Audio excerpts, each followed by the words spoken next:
I'm not gonna just come in here and like think it's a fist fight or a bar fight. I'm gonna just try to take these guys' head off. I'm in there to compete, mentally and physically break them. So it wasn't all the emotion from the weigh-ins, which is all real. I put to the side for the fight. And obviously he did have a little bit of success early, had a few nice shots, and it felt like when you did pause, you kind of felt the cut as well. What was going through your head at that point? Was there any panic? It felt like a video game when you're going against like the boss, his meter just starts dropping and dropping. That's what I was thinking. As every punch he threw, I'm like, your meter's dropping and I'm going to keep moving forward. So eventually, I was confident. I three-starred, flesh cleanse.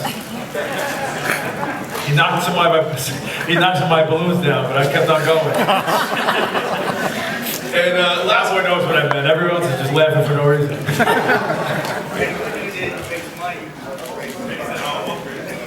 And Chris, last question for you. Obviously, the big fight out there is Madison Square Garden, December. That sounds like the dream, but it's also a long way away. It's not certain yet. So, what's the play? Do you kind of wait it out and see? Because I know you'd love to be on that fight, or do you book something and say maybe you can get 2 more fights in?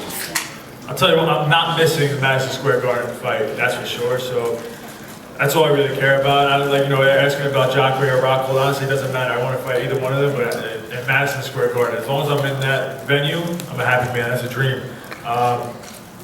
Yeah, so that's really the focus. I'm going to talk to the UFC, find out what the deal is with that, and we'll probably go from there. Thanks, Chris.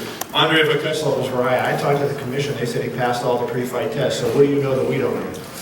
When I was at the I left him alone with this whole TRT thing, throughout the whole thing when he cheated, he got caught cheating a couple times. I left him alone throughout the whole camp. I didn't really want to think about it. But then when I was at the media scrum, Akamoto, right? I think that's the way you say his name. Is it ESPN? Anybody know him? Yeah. Right? All right. He told me that he called up the VADA and got our test back.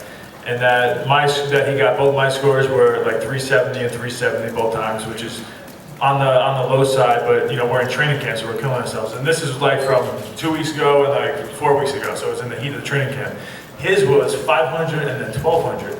So I'm like, all right, this is a guy who needed TRT his whole life, not his whole life, but for such a long time because he was suffering and he couldn't live without it. And now all of a sudden he has 4 times the amount as me, and he's almost 10 years older.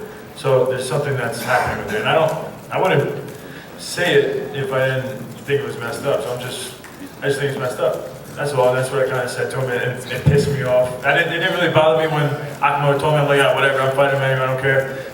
And then when weigh-ins came around, for some reason, I kind of got emotionally into it.